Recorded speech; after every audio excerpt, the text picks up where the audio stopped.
Welcome back. Now I want to talk about the door in the face technique. And I know it sounds a little funny and stuff, but it's just another psychological technique that first provides a larger request, which is turned down, which you are expecting them to turn it down, but then leads them to agree to a smaller request. And you might say, well, it's kind of weird. How does that work? And even in daily life, for example, if you were a parent and you had your child, you wanted them to clean their room and they were kind of fussy and they didn't want to really clean their room. But if you told them, if you have to clean the room, you have to clean the living room and the bathroom, and you have to be done a couple hours, okay? Before you can play or do anything. And then you come back like 5, 10 minutes later, you say, I really thought about it. If you clean your room in 30 minutes, I'll take care of the rest. And in their mind, they're getting a super deal. They're getting something great because you're actually working with them. They don't no longer have to do this thing. So then they feel good about it. So what you did was that you gave them a larger request, which was much more than what you actually wanted, but then they agreed to a smaller request. And the reason that this works is because it's difficult to refuse because they feel like you're giving them a deal. And they feel like they shouldn't always say no. They want to reciprocate your generosity too because it's part of our human nature. So this is why it's so powerful in marketing. And also because a first request is used as a reference point for them.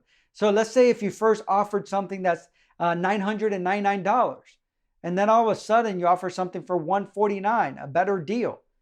So their reference point is 99999, which is a lot more, which in their mind, all of a sudden $149 is a great deal. They're getting all this for $149 instead because they're using the first one as a reference point. But if you initially would have said $149, it might have been like a lot of money for them. But again, it all comes down to having that reference point that they can compare it to. And again, it makes people feel socially responsible. If you're working with them, they want to work with you and they want to give back to you as well. They feel like you're budging, so they want to budge as well. So let me give you a perfect example. Let's say if you go up to your friend and you have to run a marathon. And you say, hey, can you wake up at 6 a.m. with me? I have this marathon, this 5K. I want you to run with me. And it would really mean a lot to me. And they hate running, and you know that.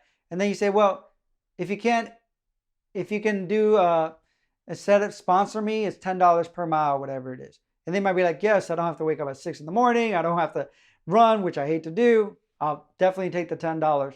And actually, research has shown that when restaurants ask, for example, for desserts, first, if they want a dessert, then they ask for tea, then they sell a lot more teas than if they just ask for tea and a lot of people refuse it because the dessert is much bigger and most people say no. But then if you ask for coffee or tea, then it's a smaller request and it's more manageable. And again, a lot more people agree to that. So I'll give you another perfect example. I studied IO psychology and I studied some of the things that organizations used to do, which I don't agree with. I think it's terrible for you to manipulate. So a lot of these techniques, you're using it for the greater good. If you're using it for the wrong things, it's not what we're presenting them for, what we're wanting to use it for. But I've seen companies that go up to employees and say, so we're laying off, 50% of the staff because of company cutbacks. We don't know who we're laying off. We're going to think about it, come back to you, but we want to let you know, and tomorrow we'll announce it. So the next day they might come in and they might tell the employees, well, we really thought about this. And we're not going to lay off everyone, but we're going to cut everyone's salary by 50 cents an hour. And because of that, it's going to help us keep the majority, if not all the staff after we crunch numbers. So at the end of the day, they probably wanted to cut people's pay and not actually lay off anyone. But if they tell people, hey, we're going to cut your pay by 50 cents an hour, they're like, no. But all of a sudden, now they feel relieved. They feel like they're being worked. Somebody's working with them. They're trying to help them. They're going to keep their job. They're doing it for the greater good. So again, that was a door in the face technique. But it has to be the way it works. 50% of the people agree only when the same person makes the request and when that request is tied to whatever the other thing that you said it. So when you're using an email campaigns, again, it's making a bigger offer that you know that they might refuse, and then being able to lead them to smaller requests that they might be able to reference it, that make them feel like you're giving them a deal, that may make them feel like you're trying to work with them. So in turn, they want to work with you and take advantage of this great deal that you're giving them. Thank you. Hope that it works.